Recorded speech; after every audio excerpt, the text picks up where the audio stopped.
It's showtime. It's the pre-party with J. Cal. We are professional wrestling. I'm building an alliance. You are tuned into the absolute top of the mountain, the ultimate professional wrestling. Alliance-wrestling.com.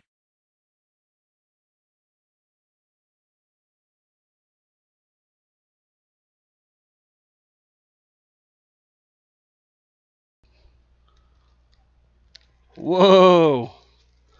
We almost did that right. We almost did that right.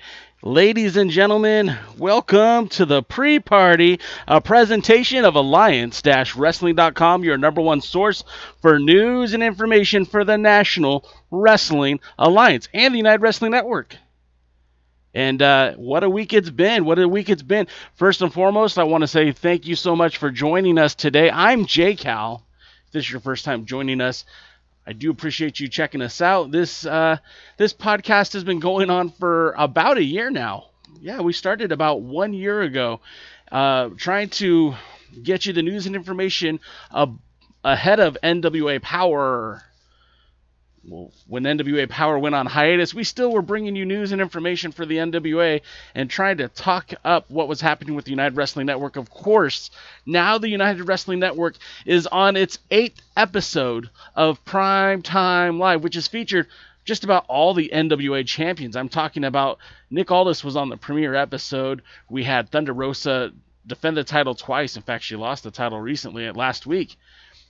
We've had the national champion Trevor Murdoch. Well, he won the title from Aaron Stevens. We saw the Pope win the television title on Primetime Live. And although this isn't an NWA show, it certainly kind of feels like it. Oh, Lamb just broke the news. Max Caster just signed with AEW. What a great success for Max Caster. One hell of a talent. Did not know that. Lamb just broke the news here in the chat room. Max Caster, for all intents and purposes, I thought he had a huge future with the United Wrestling Network. I thought he was going to be one of many talents that were going to be showcased. So I'm kind of surprised that he got locked up with AEW. I'm very happy for him, but disappointed in some regards because I really thought that the future looked good for Max Caster on Primetime Live. It's a little bit of a disappointment, but nevertheless, we shall persist. And again, yeah, so that's a little disappointing. Thanks, Lamb, for taking the wind out of my sails. Just kidding. So we talk about people getting signed. There's always another side to that. When a talent gets a contract somewhere, inevitably that contract eventually will run itself out. That would be the case with last night. Allysin Kay, former NWA World Women's Champion, announced via social media, Twitter, that she would become a free agent. Now, we saw this happen back in February with James Storm. His contract expired. We saw Ricky Stark negotiate his way out of his contract. There were rumors that Zicky Dice was trying to do the same thing. And as time progresses, we're going to see more of this. On a long enough timeline, everybody eventually will be without a contract. Now, that doesn't mean things won't change and we won't see people be replaced. But, Allysin Kay, the former women's champion, defeated Santana Garrett to win that title. Santana Garrett was a former world champion as well. At the 2019 Crockett Cup in Concord, North Carolina on April 27, 2019. She won that title when Jazz vacated the championship due to personal reasons. She was unable to compete. So, that was kind of a bummer.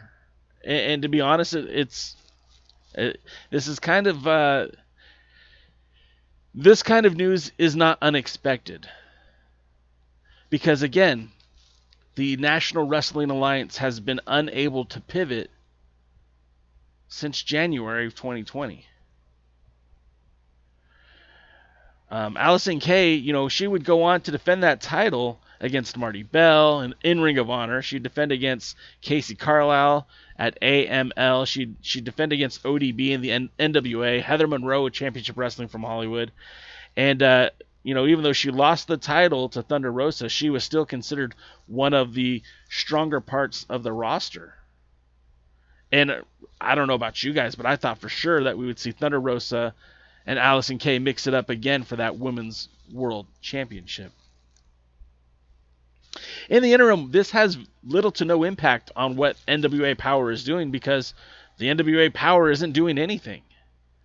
Over the course of the last 8 weeks, well, really even less than that, 7 weeks, they've showcased their titles on Primetime Live, and we have a new set of champions in almost every division. But what does that actually mean? Without a vehicle to showcase these champions, these title changes are borderline meaningless. Now, Serena Deeb has already had one title defense in AEW, and I would venture to guess that she'll continue to defend that title on AEW, which is great for the division, great for the title, great for the spotlight for Serena Deeb. But what exactly does that do for the National Wrestling Alliance? How does that translate into growing an audience or creating a new product, creating content? Those matches are exclusive to AEW unless someone can tell me otherwise. Sure, you could watch them on YouTube. You could watch AEW every Tuesday night, Wednesday night on TNT. But at the end of the day, crowning a new women's champion has done nothing to help the NWA. Now, sure, don't get me wrong. I do believe that this is just a part of the story that's being told and that there will be some sort of comeuppance. We will see a return to grace for not only Thunder Rosa, but the entire National Wrestling Alliance. But how long are we going to have to wait for that? Gentlemen, it is November 3rd, 2020. And this year is thankfully coming to an end. But what does that mean for 2021? What are the plans for the National Wrestling Alliance? What are the plans for NWA Power? As of right now, there are none. When Power debuted just over a year ago, there were talents like Colt Boom Boom Cabana, Ken Anderson, Tasha Steeles would come on later, Caleb Conley, Ricky Starks, Eddie Kingston, C.W. Anderson, Melina, James Storm. All of those talents have seemed to either pursued wrestling elsewhere retired from the sport or had their contracts expire. That doesn't bode well for me. It doesn't bode well for the NWA. Now, again, I'll be the first one to admit it. This is an easy pivot. There is so much good talent in the world of professional wrestling. And each one of these little stars that have come to the NWA only to leave the NWA, you know, they all got their start somewhere. Ricky Starks wasn't as big a name as he is today before NWA Power, and that's just the truth. And I also forgot about Royce Isaacs. You can add him to that list as well. And I do believe that when the pivot does happen, when the NWA does get back into the studio, whether it be with an audience or without, whether it be on YouTube or behind a pay window, whatever it is, when they do get back to it, I know that people will flock back to it because what they were able to produce was good quality content. It connected with an audience. It connected with the fan base. But I think you're going to struggle. There's going to be some obstacles when it comes to getting back to it. Because when NWA Power kicked off, I mean, this was before AEW started, right? Around the same time. In the meantime, you have WWE, who has gotten leaner, but still acquiring talent whenever they can, whether it be through the NXT farm system or straight out recruiting available free agents. You've got AEW signing up a ton of talent. Lamb just pointed out that Max Caster's now a part of the AEW roster. New Japan Pro Wrestling still has options for American wrestlers to travel to Japan to defend, to wrestle, to train, to be best, to be the better, the best. Sorry, I forgot how to grammar today. But, you know, besides those behemoths that you have to deal with, then you've got promotions like Impact, who I know a lot of people who are watching this right now do not watch Impact, and that's okay. But never sleep on what they're doing, because Impact, being on their own network and being able to stream content, whether it be on Twitch or Pluto, and constantly having their product out there, they're getting some good publicity. Their wrestling is getting better. Their champions are getting better. I don't want to speak too much to how great they are, but it's becoming a place where people want to work. And let's not forget about Ring of Honor. Their pure title tournament has been the talk of the town. And what could have been a place, an opportunity for the NWA to pivot and kind of get some of that attention and some of that exposure, Ring of Honor did it. MLW kicks back off on November 6th. We talked to Hammerstone just last week. So there's going to be a lot of adversity and obstacles in acquiring free agent talent. Now, that's not to say there isn't a whole bevy of talent available. Most of the stars of United Wrestling Network aren't signed to contracts. They're on a play or pay basis. They show up and they get booked. So a guy like Michael Bennett isn't exclusive to United Wrestling Network. He goes wherever the wind takes him. Same thing with Watts. Same thing with, basically the entire roster. So if the NWA comes back and they go heavy after these guys that are working for Primetime Live, I mean, that wouldn't surprise me at all. And the thing is, so what? There's a wealth of talent, and it always finds a way to rise to the top. It's always coming back around again. So I guess what I'm saying is, I know that the NWA will pivot. I know that the talent will come back, that the shows will come back, that Nick Aldis will be your world's heavyweight champion, that Trevor Murdoch will be your national champion, that the Pope will be your television champion. The tag team titles still seem to be up in the air. Serena Deeb is your current women's world champion. When Power returns, they've got an actual pretty good lineup of champions. What they need is a pretty good lineup of challengers. So, my hat's off to Miss Allysin Kay. She did the NWA proud. She came in and it did exactly what anyone could have hoped for her. She brought attention to the NWA. She brought attention to that Burke. She carried the Burke with pride. She lost it to Thunder Rosa, but she never was entirely out of the picture until now. And who knows? That could change as well. That could change as well. So, here I was talking about the NWA. I forgot to hit the picture. I forgot to do this and show off Allysin Kay holding the old NWA Women's Championship.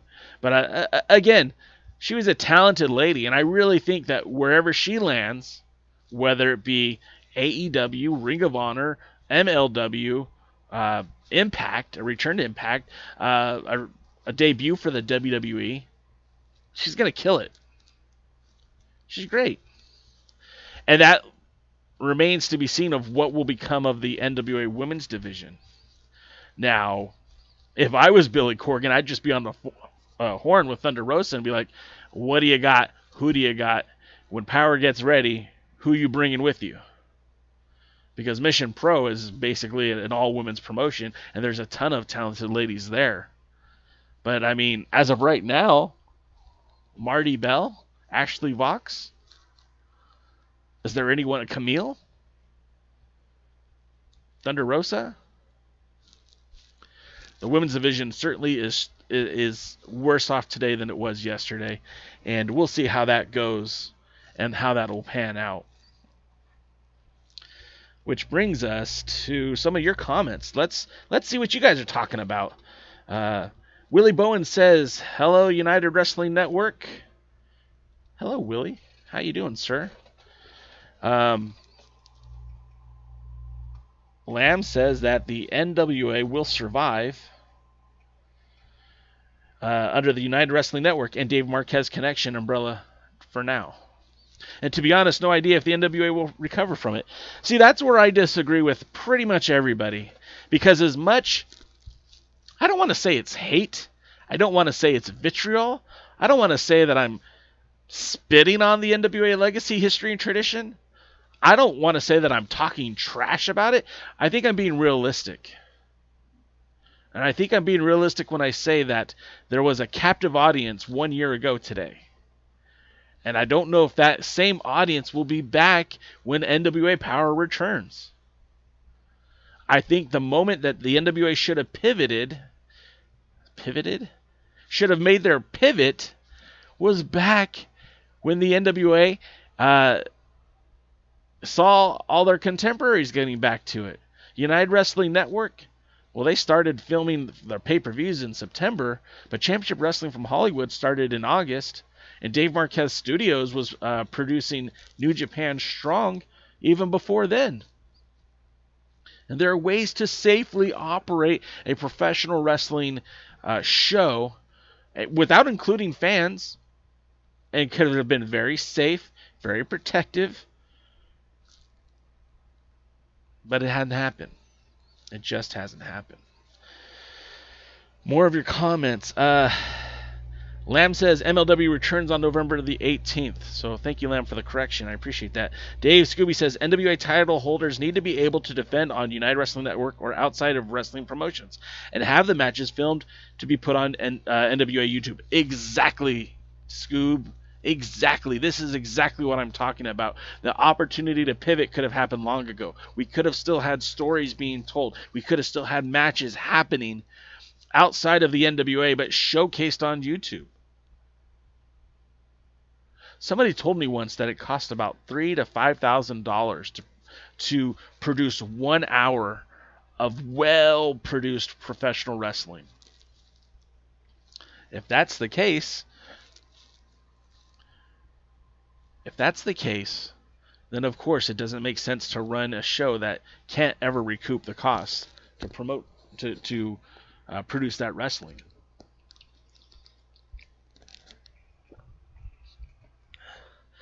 But like we saw with the NWA 10 Pounds of Gold series, that really helped launch the brand.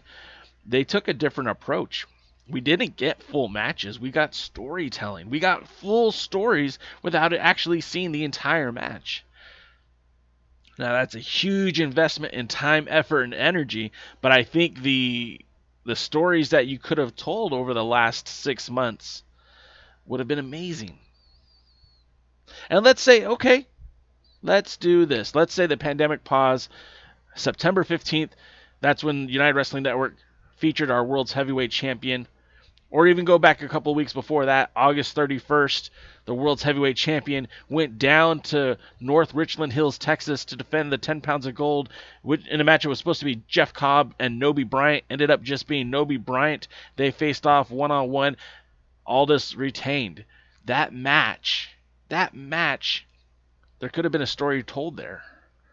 There could have been someone there following the camera, following Aldis, following Nobi Bryant, getting you set up for that match. That would have benefited the Independent Wrestling Expo for sure.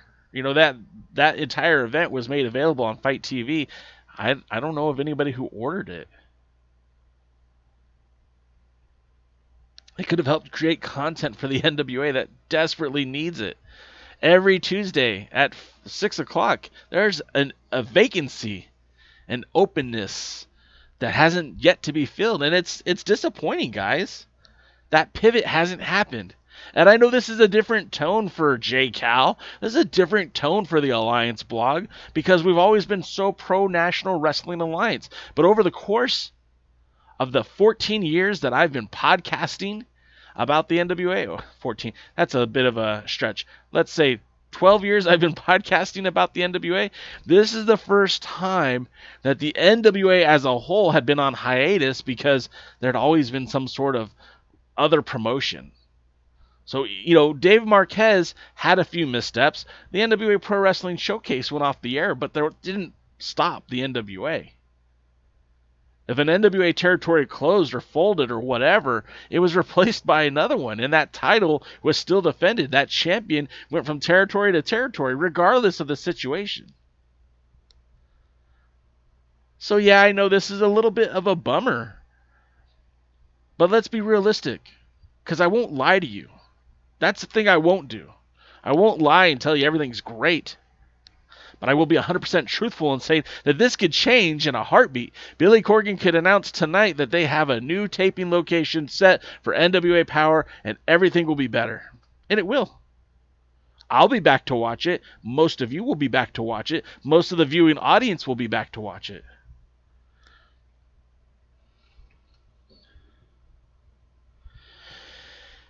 So, sorry for that going off, but I think it needs to be said. Willie Bowen says the NWA will survive. Lamb says the NWA always survives, but the momentum is gone. I think the momentum is gone, but I think it can be recaptured. I do. Let's see. Ryan Romano says the NWA isn't going anywhere. Power will return. The question is when. And Ryan, you're 100% correct, and I wholeheartedly agree with you. One of the best things that NWA Power had going for it is the momentum shift, right? I don't know if you guys remember what the NWA looked like before Billy Corgan purchased the NWA. Before William Patrick Corgan bought the National Wrestling Alliance from Richard Bruce Tharp. I mean, a lot of people don't remember how hard it got to watch and how hard it was to even find results to see the show. The NWA existed, but it really only on paper because you couldn't watch it anywhere. There was no NWA program. There were splinters like Innovative Pro Wrestling that used to be Smoky Mountain. Sure, they would showcase the NWA champion on occasion. But this is the first time in the history of the NWA where it's a singular entity. It's not a collective. So all the success is Billy Corgan's responsibility, and all the failures are Billy Corgan's responsibility. And don't get me started. I know we're in the middle of a pandemic. I understand that. But again, there's a way to do this safely. There's a way to do it where you're not putting your talent in harm's way. And that pivot should have happened already. It should have happened. It didn't. Dave Scooby says, see, if Mission Pro is able to have NWA dark matches filmed after their pay-per-view goes off the air, an extra 30 or 45 minutes of wrestling that can be used on the NWA YouTube channel. 100%. And see, that's the out-of-the-box thinking that the NWA needs to use right now. Mission Pro Wrestling is doing some great stuff. And I would assume, it's an assumption, I would assume that, Thunder Rosa wouldn't mind a little bit of extra help producing these shows by allowing her pay-per-views to end with a few NWA matches, especially if it's a women's match, right? Especially if it showcases some of her talent that she's helping to cultivate there in Buda, Texas, right? That's the out-of-the-box thinking that the NWA needs to show right now. Primetime Live, they're crowning their own world champion, but that doesn't mean that there isn't room for Nick Aldis. That doesn't mean that there isn't room for the NWA. This could work out for everybody if everybody has to buy into it. And again, we talked about this in the past, but if the NWA could somehow figure out a way to have their talents on a weekend where both Hollywood is taping and Primetime Live is taping, which is every Tuesday, and then the Hollywood shows are taped on Saturdays and Sundays. I mean, that's a 4-day work schedule to create hours of content. And there's ways to add these matches. They could be dark matches that are taped before the pay-per-view. These could be dark matches that are taped outside of the normal taping for Championship Wrestling from Hollywood. And these tapings can be filmed raw, and you could have voiceovers with Joe Galley and Kyle Davis, and they can present these, but they just haven't. And it all comes down to money, really. Just spending the money. Ryan Romano says, I understand where you're coming from, though, J. Cal. It's not about when power will return. It's about whether the fans will. Exactly. Oh, Ryan, that was a great way to say it. It will come back, but will the fans? And again, I've been an NWA apologist for the better part of 15 years. Even before I started this website, before I did the podcast, before I was blogging about it, I've been an NWA apologist since Steve Corino and Hashimoto were wrestling for that title. So I know what it is to say, hey, things could change, and they will. Don't get me wrong. This isn't a death sentence. Billy Corgan and whomever he puts into this NWA with Nick Aldis, with Thomas Latimer, with Camille, with Trevor Murdoch, with Elijah Burke, whoever ends up being the tag team champion, Serena Deep, or whoever ends up winning the women's championship, Thunder Rosa, when you put all these elements back into a show, people will care. I keep forgetting Eli Drake, but he's in that mix as well. Those promos are money. Most of those... Trevor Murdoch might not be the best promo, but he's very heartfelt, and there's instant connection with him. Elijah Burke channels Dusty Rhodes better than anyone else I've ever seen. Nick Aldis is the national treasure. Make no doubt about it. And Eli Drake, shoes of a champion. Am I right? Wow, so we've gone almost 30 minutes, and we haven't even gotten to the pay-per-view yet, which is kind of unlike me.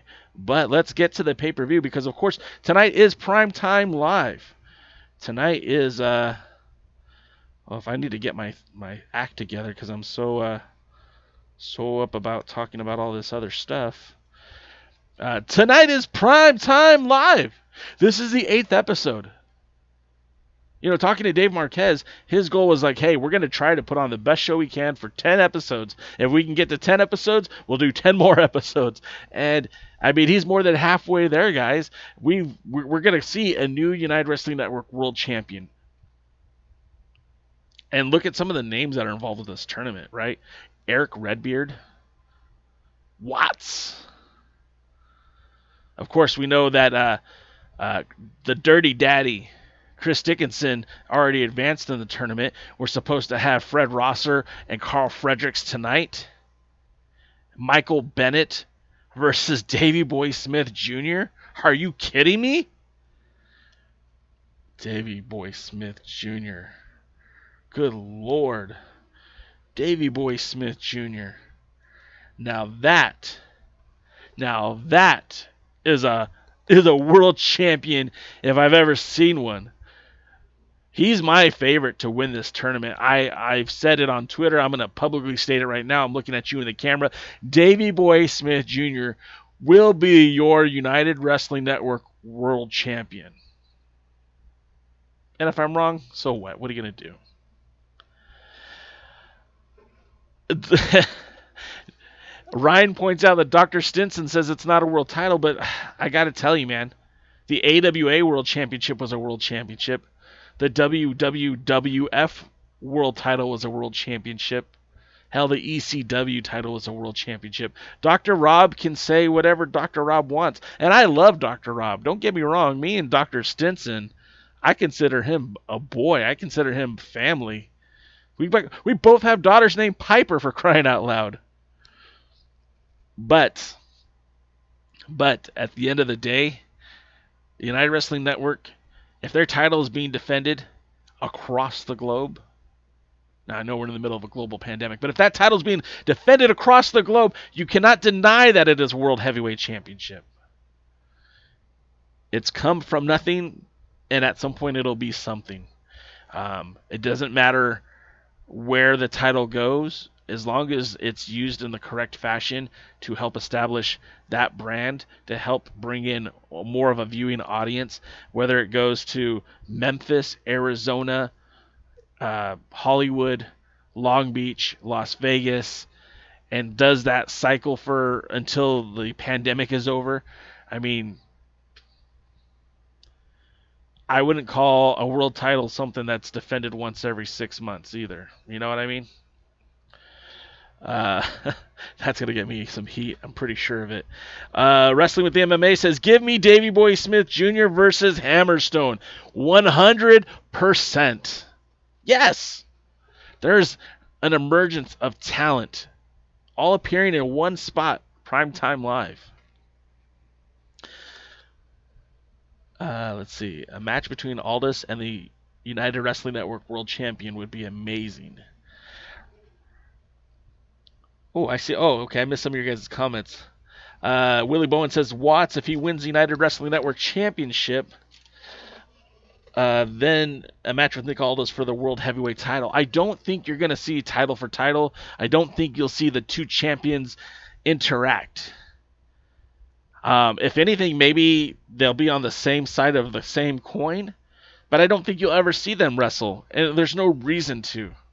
When the stakes are high, when there's money to be made, that's when that match happens. But in order for people to care, first you got to establish United Wrestling Network's World Championship. It's got to be established. It means absolutely nothing until it's established. Now this tournament is great, has a great field. Chris Dickinson, Watts, Redbeard, Fredericks, Rosser, Davy Boy Smith Jr., Bennett. All of these are great talents, good to great talents. But at the end of the day, it's what they do with that title that's going to make it meaningful. Again, if that title sits on the shelf for 6 months at a time and it is hardly ever defended, then you're right, this was a big grand waste of time. I don't think that's going to be the case. I think you're going to see that title featured in Memphis. You're going to see it featured in Hollywood. You'll see it featured on pay-per-view. You'll see it featured in Arizona and Las Vegas. And hopefully down the road, maybe in places like Middle Kingdom Wrestling in China, maybe in Canada, maybe in the UK. Of course, that all remains to be seen.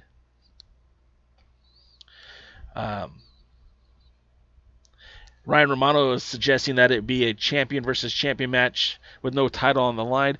That would be cool too. I mean, look, we all want to see it, but again, remember, ego plays such a huge role in pro wrestling, because I guarantee you Billy Corgan doesn't want his world champion to take an L. I guarantee you whoever the world champion is for both promotions do not want to take that L.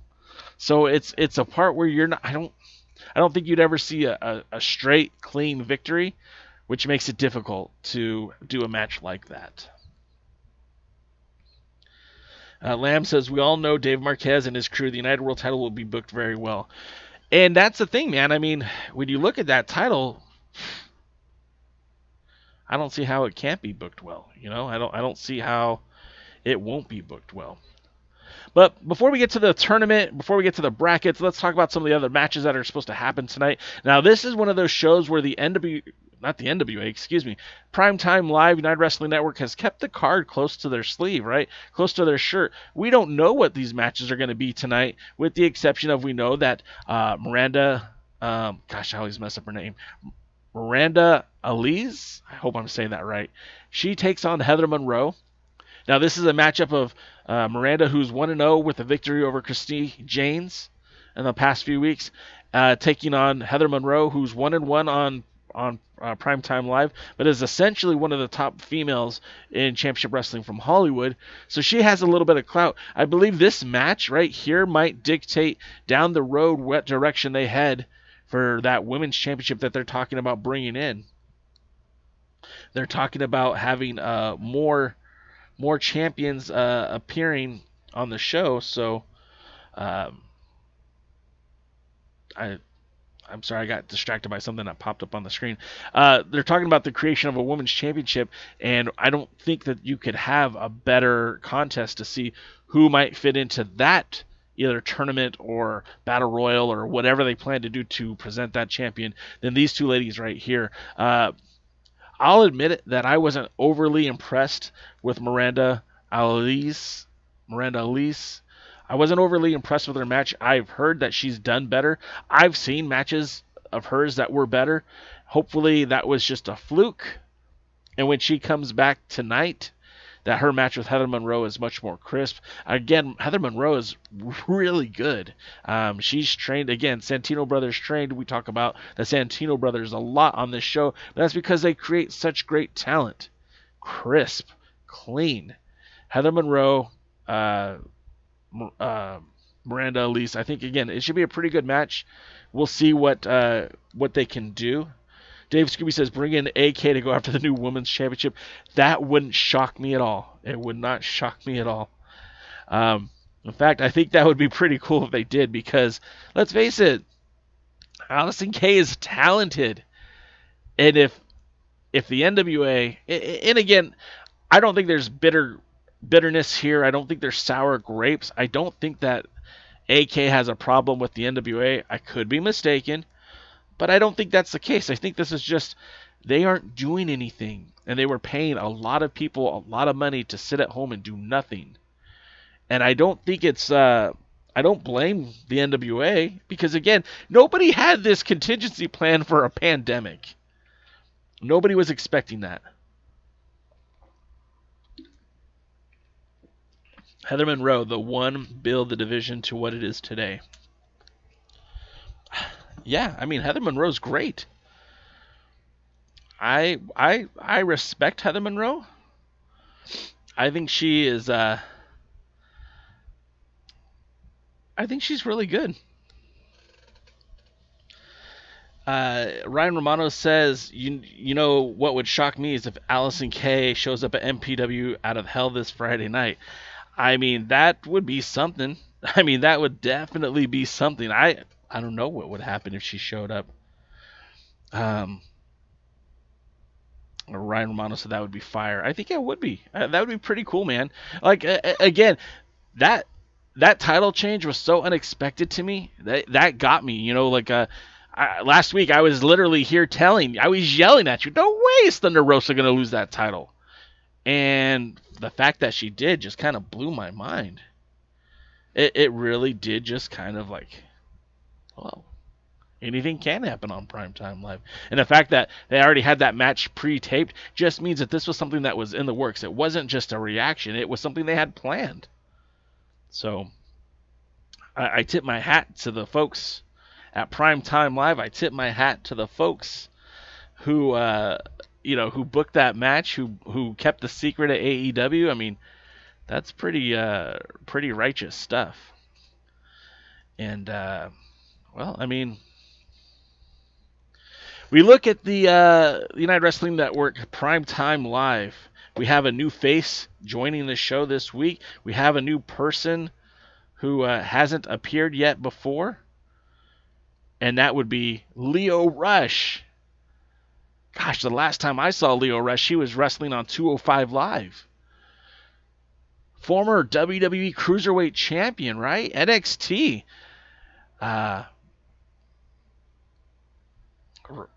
Lio Rush, I mean, I can celebrate what Primetime Live has done in the last 8 weeks because they continue to bring the best available talent to this viewing audience. $7.99 for a pay-per-view. Are you kidding me? For 90 minutes, you're getting some of the best wrestlers in the world. Lio Rush is a very solid wrestler. He's an even better high flyer. And again, they haven't announced who his opponent is going to be tonight. We kind of were advocating here at the Alliance blog for Danny Limelight, Mr. Primetime Live himself.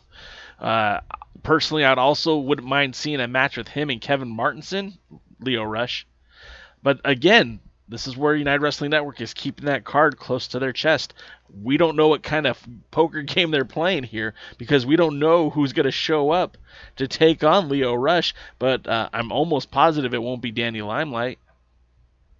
That match needs to happen. If anyone's watching from the United Wrestling Network, Danny Limelight, Lio Rush needs to happen. Speaking of Danny Limelight, if you guys were watching the Alliance blog podcast, the Alliance guys, on Thursday night, Kevin and DK and myself were recording live, and out of nowhere, I get a message from Danny Limelight. Hey, can I jump on this show?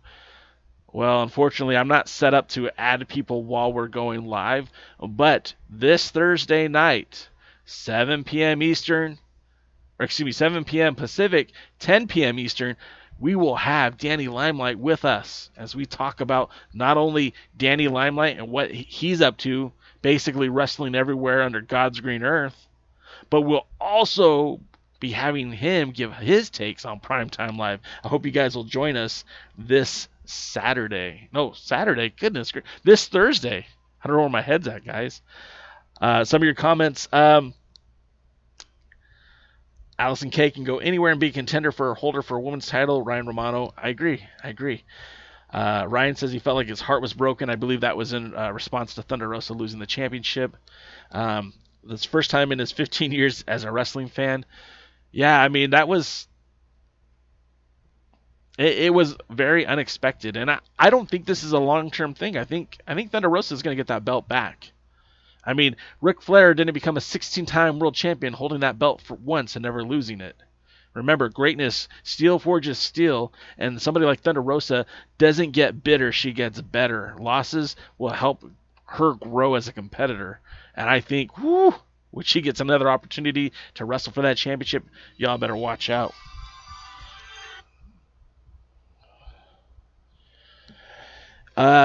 Then Lamb says Adrian Quest versus Lio Rush would also be nice. Yeah, absolutely. That would be a great match. I just don't want to see somebody like Jack Cartwright get this match.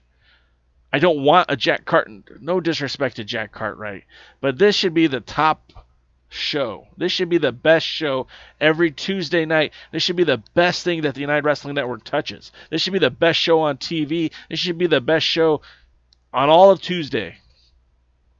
So they need to bring their A game. Whoever takes on Lio Rush, it needs to be good. And then Dave Scooby says there is a bigger story behind the NWA Women's title change. Hope it works out and raises the stock of all involved. Agreed. Again, Serena Deeb is a great wrestler. Let's not take away from the fact that she is not just good, she's great. And considering the fact that she spent the past 5 years training talent instead of in the ring working, just goes to show you how good she is. And AEW is definitely going to put that spotlight on her by her wearing the NWA title in AEW. I think is going to create a lot of buzz, and eventually a showdown with with Shida, right? I mean, that's got to be what's going to happen next, right?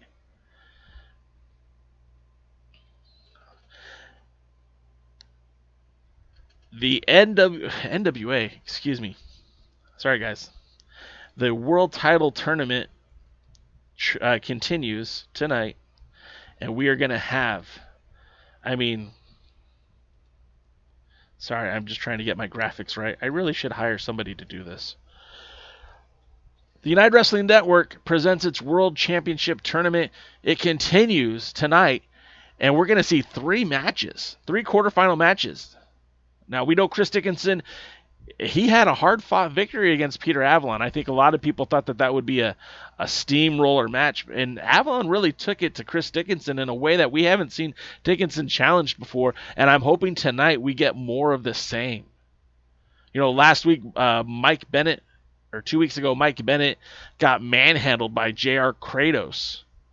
What's going to happen when he steps into the ring with Davy Boy Smith Jr.? Karl Fredericks had such a strong showing on his debut on Primetime Live. It'll be interesting to see his match with Fred Rosser. Two of those guys represent New Japan Strong. That's where they've been wrestling every week in, week out on New Japan World. If you're not subscribed to that, 999 yen, which sometimes is $10, sometimes is $8. That just depends on the strength of the American currency at the time, or whatever country you live in, lamb. But if you're subscribed to that, you're seeing a lot of great action. I mean, they just announced the New Japan Cup. A lot of great American talent. Lio Rush should be a part of that. TJ Perkins. Karl Fredericks, Fred Rosser. Yeah, that's going to be a hard-hitting match. Haven't heard a lot from Karl Fredericks lately. Haven't seen him on TV. Hasn't been a lot of promotion for this match, so we'll see what happens. Lamb says under €9. All right, well, there you go. The match that, initially I thought, well, this is kind of a dumb match, but the more I think about it, the more I love it.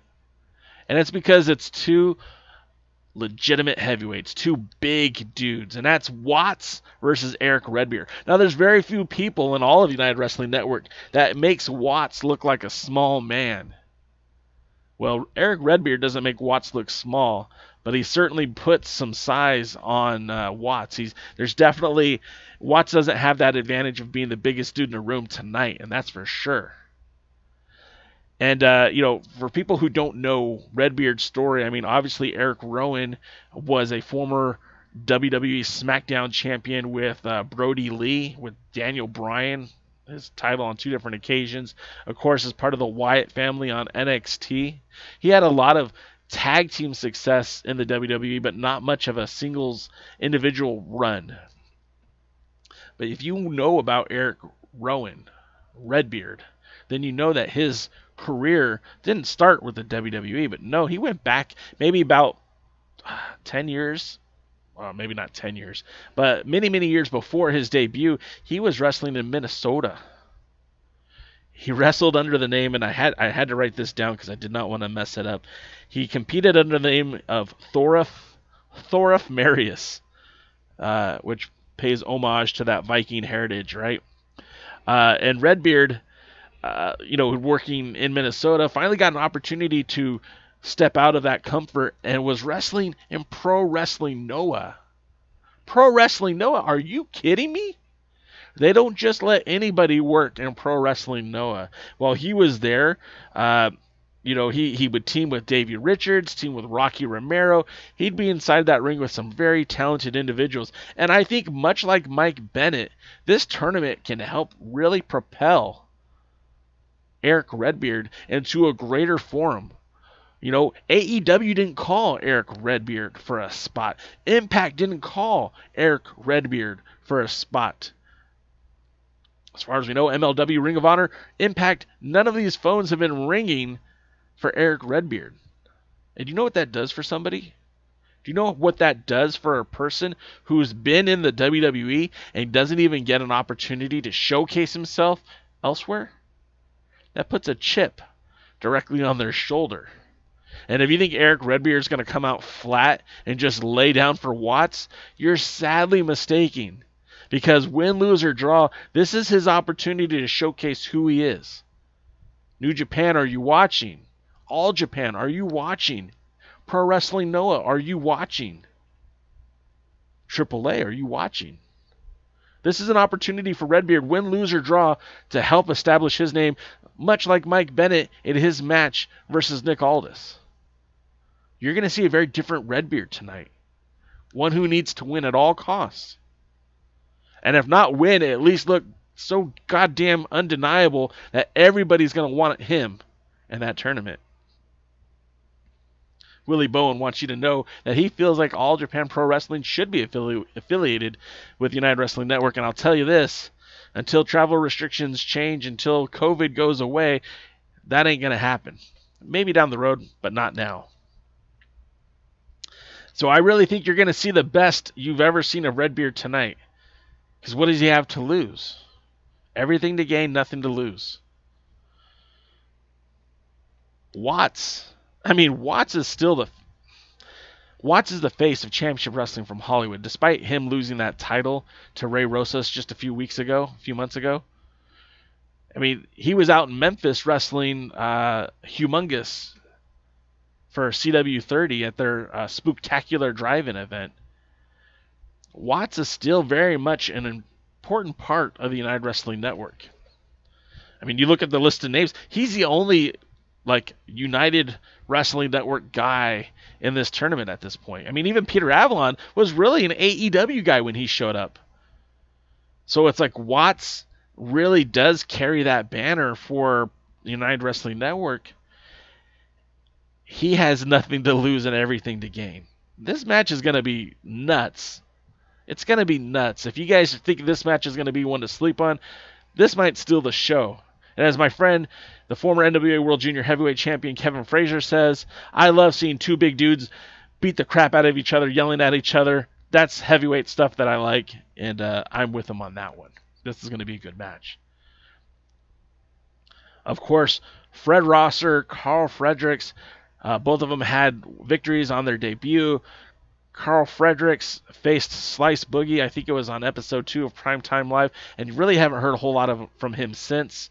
Fred Rosser defeated James Storm and Chris Masters in a triple threat match on Primetime Live. And certainly this match, I mean, it can go either way. Karl Fredericks is very talented. Fred Rosser has been to the top. He's a former WWE Tag Team Champion. Again, when I keep talking about these guys have nothing to lose. Fred Rosser, if he loses, he still has a spot on New Japan Strong. If Karl Fredericks loses tonight, he still has a spot on New Japan Strong. Hell, he still has a spot in New Japan Pro Wrestling. Again, travel restrictions change. He could be back in New Japan tomorrow. So again, this is going to be a really solid matchup. Again, no one has anything to lose, which means they have everything to gain by winning. And again, that lastly, Mike Bennett, the ultimate chip on his shoulder, looking to wipe the slate clean for his history with the WWE, for the whole Mike Kanellis garbage that they put on him, for being the cuck of the WWE. No, he's looking to establish his dominance, establish his name, to show everyone why he was an X Division champion, to show everyone why he was a Ring of Honor champion, to show everyone that he was an IWGP Tag Team champion. But he has not an easy task with Davy Boy Smith Jr. standing in his way. Now, Davy Boy Smith Jr., much like everybody else in this tournament, seems to have been known specifically as a tag team wrestler. Most of his success, whether it be in the NWA, whether it be New Japan Pro Wrestling Noah, or the WWE, has been in tag teams. Hell, even in MLW, they still have him teaming as part of the Hart Foundation with Brian Pillman Jr. But tonight we get to see a different side of Davy Boy Smith Jr., someone who's out there all on his own. And he is definitely capable of having a terrific match with Mike Bennett. So that's where we're at, guys. That's where we're going. This is Primetime Live. You could still order the pay-per-view at Fight.tv for $7.99, or if you have it, DirecTV in demand, you could check that out. I greatly encourage you to do so. This is going to be a great night of wrestling. Plus, we're going to find out clues. I mean, last week, Aaron Stevens challenged the tag team champions from the NWA. Maybe we'll get some word on that. Maybe we're going to see who Lio Rush's opponent... Well, we definitely will see who Lio Rush's opponent is. We'll definitely see who's going to challenge Lio Rush. Because Lio Rush is here to make money. He's here to get that spotlight on him. He's here to, show the world who he is. Again, that's the great thing about Primetime Live. It's like the island of misfit toys. Everyone's like, well, they should bring this guy in, or they should sign this guy. Where's EC3? Where's this guy? They don't need EC3. They can bring in somebody like Mike Bennett. They can bring in someone like Erick Redbeard. They can bring in somebody like Davy Boy Smith Jr. and make you care about them. That's the beauty of it. That's the beauty of it. So like I said, tomorrow's Wednesday. Thursday night, we will be joined live with Danny Limelight on our recap of Primetime Live. I hope you will join us 10 p.m. Eastern, 7 o'clock Pacific. Of course, on Friday, you can join myself and Will Martin on Instagram Live. This is the NWA podcast as we do the hot tag. We'll talk about some sort of topic. We'll get into it, of course. But again, so excited about what the NWA, not the NWA, excuse me, United Wrestling Network has presenting in front of itself. But I am excited about the NWA. Real quick, just to turn that back around. I know I sounded very confrontational, but it's only because I want to see them succeed. It's only because I want to see that switch get flipped back on. I want to see the NWA Power Factory going. And I'm excited to what's going to happen for the NWA, looking at 2021 and beyond, see where they are. I mean, Thunder Rosa announced she's going to be there for at least a year, and then we'll see. We'll see what happens. As always, guys, I genuinely appreciate you guys checking this podcast out week in, week out. If you visit alliance-wrestling.com, make sure you check out all the latest news and information. You can follow us on all social medias at the Alliance blog. Facebook, Instagram, Twitter, Twitch, YouTube, TikTok. We're trying to make more content for TikTok, so check that out. And that will do it for us today, guys. I genuinely do appreciate you checking us out week in, week out. In the link below, you'll see, if you're watching this video post-production, post-live, there's a link. If you guys are traveling a lot, you're using a lot of money on gas, I have a reward that you can sign up for to save 15 cents per gallon when you use the Fuel Up app. Link will be below. Thank you guys again for tuning in. This is the Alliance blog, and stay positive, keep positive, be positive, and if I ever get this thing right, it would be pretty cool, but I cannot. So get positive, stay positive, and we'll see you at the matches.